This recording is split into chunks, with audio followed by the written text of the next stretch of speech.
mentre Yamaha e KTM si preparano per un 2026, 2027 non ne parliamo, carico di incognite, cercando risposte a problemi tecnici, strategici, ben noti, di soldi, così. In casa Honda sta succedendo una cosa fondamentale.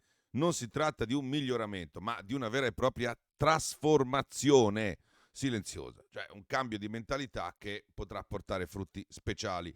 In questo video non ci limitiamo a leggere le situazioni del passato, vi sveliamo, proviamo a svelare i dettagli tecnici e le scelte strategiche che stanno riscrivendo il futuro della griglia di partenza della MotoGP in quella parte che fa più fatica, quindi spiegheremo perché Honda potrebbe risorgere e gli altri soffrire, quindi Honda da perdente potrebbe tornare in Serie A insieme a quelli che vanno veramente forte, con tutti i dettagli. Siete pronti? Bene, dai!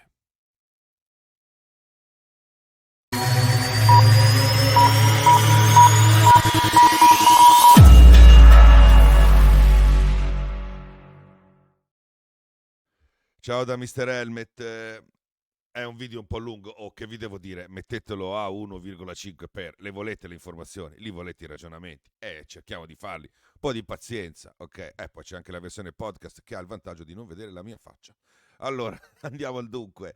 Il mercato piloti e i movimenti tecnici in vista del 2026 e poi 2027 raccontano una storia che fino a pochi mesi fa sarebbe suonata come fantascienza, ok? La griglia di partenza è stata stravolta da decisioni epocali. Lasciamo perdere Marc Marquez in Ducati, Lenovo, bomba, ma poi Martin soffiato da Aprilia, che poi però si è rotto e non si è visto, bomba.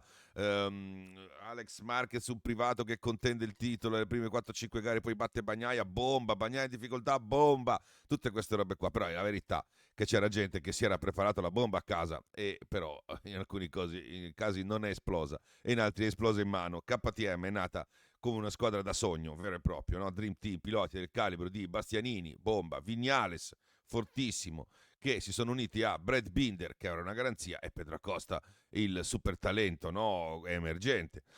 Ma tutto questo non ha funzionato. A parte Acosta, perché tutto questo è stato reso complicato dalla situazione finanziaria di KTM, la conoscete, chi ha seguito Mr. Helmet sa che ne parliamo da giugno 2024. E insomma, questa situazione ha portato gli austriaci ad un'annata veramente da lotta per la sopravvivenza. Alla fine le attenzioni sono state solo per Acosta, il super gioiello che però adesso se ne vuole anche andare e quindi KTM rischia di perderlo. In realtà state tranquilli, se e quando Acosta se ne andrà, apro quella parentesi e la chiudo, sarà una decisione di Dorna, ok? E sarà dovuta al fatto se KTM rimane oppure no. Punto. Poi c'è Yamaha, altra squadra in super difficoltà che nel disperato tentativo di raddoppiare i dati e accelerare lo sviluppo ha strappato a Ducati il team satellite Pramac, un pezzo da 90 della griglia, perché Pramac non è un team qualsiasi, si tratta del team campione del mondo per team 2023 e del team che ha fatto vincere nel 2024 il titolo mondiale piloti a Martin, primo tra i piloti clienti della storia recente della MotoGP a battere appunto un pilota ufficiale, il povero Bagnaia.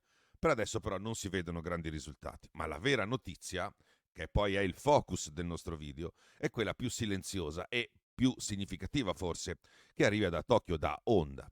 Perché Honda quello che ha fatto è ammettere i propri errori di interpretazione, diciamo così, ingaggiando Romano Albesiano, l'ex direttore tecnico dell'Aprilia, per guidare una rivoluzione che più che tecnica, perché la moto era fatta più o meno, è stata di approccio. Ecco, questa cosa qui, fra tutte, è quella che sembra funzionare e da qui parte l'analisi del nostro video, va bene? La domanda che sorge spontanea e potente è: chi ha fatto la mossa giusta?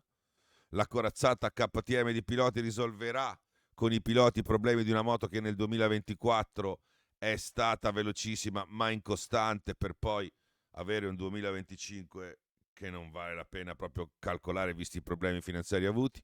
Oppure la scommessa di Yamaha sul team Pramac sarà sufficiente a colmare un divario tecnico che sembra profondo? Per completare la nostra analisi dei perdenti, fra virgolette, no? E di chi fra loro riuscirà a emergere, c'è il discorso di Honda. dobbiamo parlare anche di Honda, che ha visto l'arrivo di una mente europea come Albesiano, e ci chiediamo, potrà davvero far risorgere una Honda data per tecnicamente spacciata? La risposta non è semplice e va cercata molto più in fondo, no, di un tempo sul giro, va guardata nella filosofia costruttiva, nelle strategie di mercato e soprattutto nei dettagli tecnici che potrebbero fare tutta la differenza. Ok?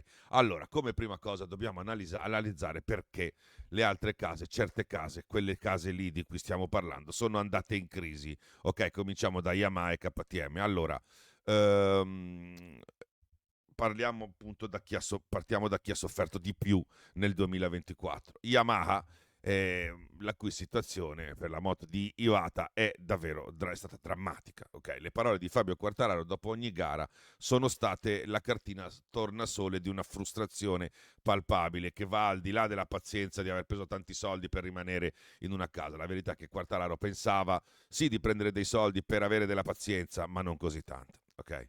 Quindi la M1 è una moto che sembra aver perso l'anima di Yamaha, i problemi sono sempre gli stessi, ma sono amplificati, una cronica mancanza di grip al posteriore e un motore che non riesce a competere in erogazione e potenza nemmeno nella versione V4 e di un'incapacità generale di far funzionare le gomme nuove, come lamentato anche da Alex Rins, che come pilota, a parte qualche piccolo exploit, è stato completamente annullato. Ora, non sarà un fenomeno, però è scomparso.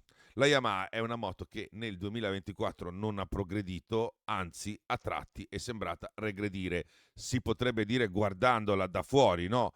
La verità è un paradosso, questo non è vero, perché Yamaha non è sicuramente regredita, perché ci sono i dati che dicono il contrario, però la verità è che non è progredita tanto, non è migliorata tanto quanto i suoi competitor, perché tu il problema nelle corse ce l'hai sempre, non guardando te stesso, ma confrontandoti con gli altri, ed è chiaro che se tu migliori, ma gli altri migliorano troppo, troppo di più, evidentemente tu non riesci a fare la differenza abbastanza. Quindi devi sempre confrontarti con gli altri e sono gli altri che sono migliorati tanto e Yamaha non regge il passo. Allora, la strategia 2025, quella di quest'anno di cui stiamo vedendo i non frutti di Yamaha, è stata una mossa della disperazione, cioè un all-in, assicurarsi il team satellite di prestigio come Pramac con l'obiettivo chiarissimo di raccogliere i dati e accelerare lo sviluppo, però i risultati evidentemente non sono arrivati. La sensazione è che il problema non sia nei piloti, anche se ne viene cambiato uno, ma nel cuore del progetto è la M1. Sembra una moto nata da un concetto tecnico che fatica ad adattarsi alle esigenze della MotoGP moderna, cioè una MotoGP dominata dall'aerodinamica, dalla gestione della potenza a terra. Insomma, il problema quindi non è solo tecnico, ma è strategico di impostazione e i Yamaha sembrano aver perso la direzione. Quindi poi la mossa Pramac per ora assomiglia più a un tentativo di tamponare un'emorragia o di far vedere che stai lavorando che una vera cura. Una cura si chiama tale quando funziona. Okay. Per fortuna, per fare un check, cioè un controllo della situazione, arriverà Razgatlioglu, che sarà lui quello che dirà se la guida con meno preconcetti di uno che arriva da fuori può sistemare qualcosa per il 2026, in vista però di un 2027 che stravolgerà di nuovo tutto e che quindi sarà un anno bruciato per Yamaha. Comunque vada, mi dispiace, poi auguriamo a tutti grandi risultati. Adesso ci spostiamo in Austria per analizzare il caso terribile di KTM. Qui il quadro veramente è ancora peggiore, ancora paradossale. Quindi sulla carta KTM ha tutto per vincere già nel 2025, aveva un budget importante, poi abbiamo visto che fine ha fatto, aveva strutture all'avanguardia, aveva un team nutrito, anzi due, aveva una doppia ufficialità per le squadre e poi un parco piloti spaventoso.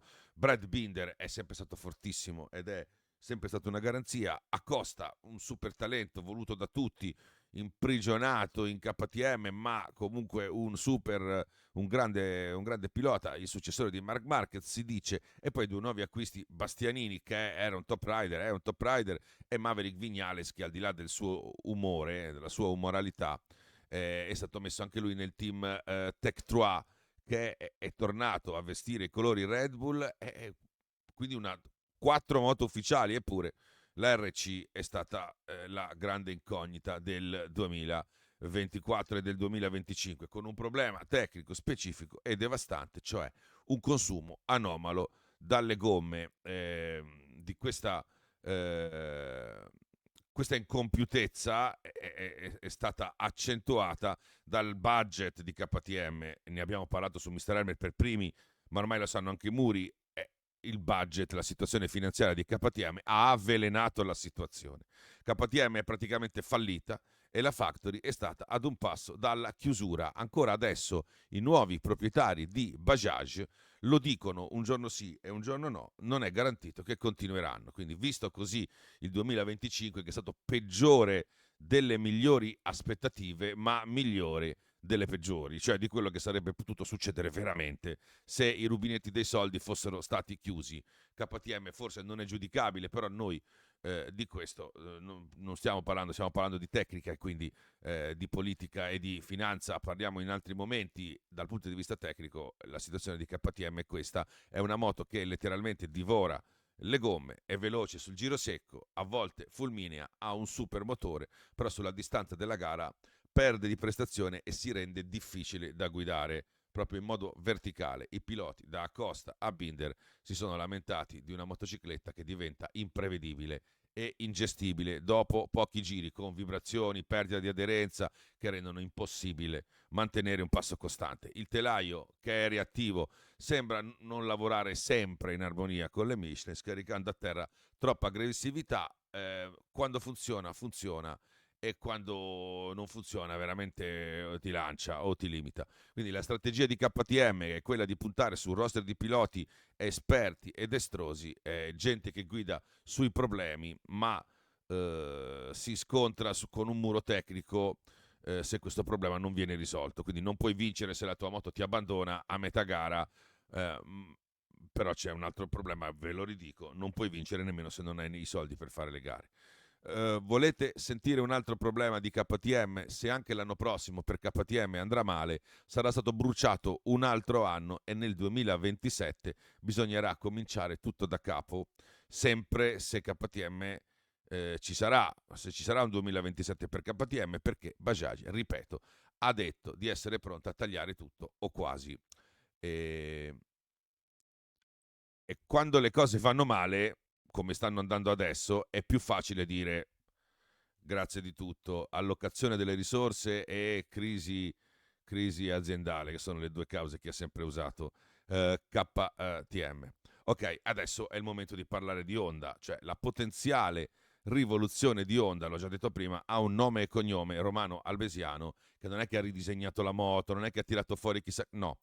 È una questione di approccio, cioè l'arrivo dell'ex direttore tecnico di Aprilia in HRC non è un acquisto normale, ma è il segnale di un cambio di filosofia epocale, perché per anni Honda ha seguito un approccio quasi dogmatico, giapponese centrico, costruendo moto estreme, difficili, che assegnava ai piloti, gli diceva: questa è la moto, vinci con questa, noi siamo Honda, tu sei il pilota. Questa cosa ha funzionato come Marc Marquez, che la riusciva a domare con Marc Marquez, e poi non ha funzionato più. Attenzione, non perché Marquez abbia sviluppato una Honda guidabile solo da lui e ingestibile da tutti, no, ma perché dopo l'infortunio di Marquez ci sono stati così tanti passaggi di mano dal punto di vista tecnico e dello sviluppo che se ne è persa la direzione, ma si parlava di una moto già carente per certi versi,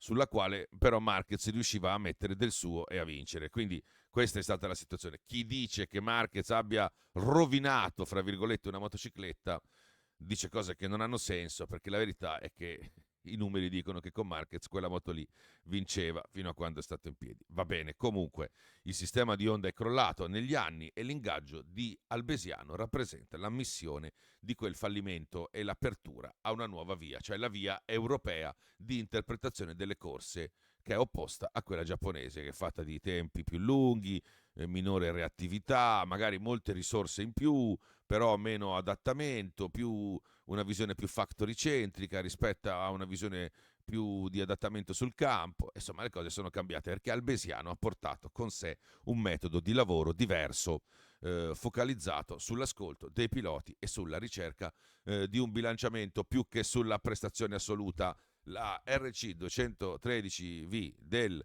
2025 è la prima vera occasione per vedere i frutti di questa filosofia.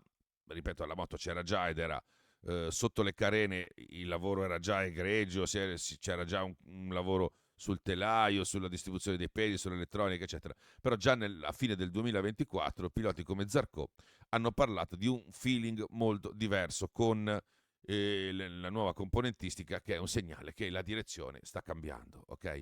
L'obiettivo non era trovare il 10° sul giro secco, ma dare ai piloti una moto che parlasse, che comunicasse il limite e che infondesse fiducia, e iniziare questi piloti ad ascoltarli. Allora, i risultati di questo nuovo approccio si sono visti abbastanza presto. Prendiamo Zarco, che è un pilota esperto che anche con la difficile onda del 2024 aveva mostrato sprazzi di competitività, chiudendo spesso come miglior pilota della casa e ottenendo punti preziosi. Lui con la Honda è riuscito anche a vincere, e poi Joan Mir, che è un campione del mondo, che con la vecchia Honda sembrava l'ombra di se stesso, ma che ha ritrovato fiducia nel progetto per altri 2 anni. Mir la lancia spesso, ma perché fra tutti è forse quello che ci prova di più, e infatti è salito anche sul podio. La 213V non è diventata un fulmine di guerra, ma è una moto che è molto più sincera di un anno fa. Ok? Potrebbe diventare anche prevedibile e permettere ai piloti di spingere. Questo è il fattore umano che si sposa con la tecnica. Una moto migliore non è solo una moto più veloce, ma una moto che rende i suoi piloti migliori e più tranquilli. Uno come Marini, per esempio, è forse la persona giusta da chiamare per fare quest'opera di pazienza costruttiva. E c'è un dato esterno dal mondo delle corse che conferma la forza del marchio. Il mercato 2023 Honda lo ha dominato, e anche il 2024 con vendite di moto e scooter. Questo significa che il brand è percepito come comunque affidabile e desiderabile. Manca solo la parte racing. È un'azienda Honda che, come Ferrari, non soffre la mancanza di risultati sportivi perché è ritenuta affidabile, e questo vuol dire che prima o poi l'azienda storicamente ritornerà. Ok? Attenzione, io non ho nominato tanto il team clienti di Honda. Beh, sappiate che conta tanto e quanto gli altri, anzi di più. LCR è il team satellite più fedele di sempre nelle corse, credo, degli ultimi anni, e nel caso specifico per Honda organizza un sacco di attività, altre di marketing, attività di eventi, ma soprattutto testa moltissimo materiale ed è una vera ed ufficiale repository per Honda, una costola veramente della factory per materiale, piloti e anche sponsor, tanto che Zarco si sta lamentando perché ad un inizio spumeggiante non è poi corrisposto un proseguo di campionato agli stessi livelli, perché pare che più che gli altri sia lui quello che veramente sta testando tantissime soluzioni, che poi gli altri utilizzano eventualmente in gara oppure no. Quindi solo perché LCR non fa il circo non significa che sia da sottovalutare o da non considerare come lavoro, quindi assolutamente è un team di riferimento per Honda che usa proprio LCR come laboratorio. Allora, è il momento adesso di parlare della parte del confronto diretto, cioè immaginiamo di analizzare un punto, uno, adesso che ne scegliamo uno a caso per la gara di qualsiasi circuito, che è nel 2025, non lo so, l'uscita di curva, e cerchiamo di capire le differenze fra queste moto, potrebbero diventare abissali. La Yamaha, per esempio, su una Yamaha Quartararo si è trovato a combattere la stessa lotta impari del 2024 quest'anno, cioè la mancanza di grip lo costringe a rialzare la moto lentamente, ritardando l'apertura del gas. Ogni uscita di curva dopo un po' rischia di essere una perdita di decimi preziosi, se non l'ultima uscita di curva della giornata. Si spiega che il rendimento della Yamaha durante la gara crolla vertiginosamente. Ne sono il segno le pole position ottenute da Quartararo quest'anno e le prime parti di gara passate davanti, per poi crollare man mano che ci sono più giri. Okay? Quindi, per quanto riguarda KTM, il problema è diverso, ma è comunque altrettanto grave. Binder e Acosta hanno più grip iniziale, ma se la giornata è una di quelle in cui l'aggressività del telaio e l'erogazione brusca non vengono domate, la gomma posteriore soffre e li costringe a fare i giocolieri. Escono forte per qualche giro, perdendo quella frazione di secondo a ogni accelerazione, che poi a fine gara si trasforma in un distacco o in alternativa in un volo. Poi per Vignales e Bastianini il discorso è diverso. Il primo si è gravemente infortunato, ha mollato un po', il secondo ha come caratteristica quella di recuperare tanto nel finale di gara. Bastianini è il re delle rimonte e quindi maschera un po' il problema, però la verità è che qui per questi due signori c'è il discorso dei soldi. L'all-in di KTM è solo sul team ufficiale e forse nemmeno sui due piloti.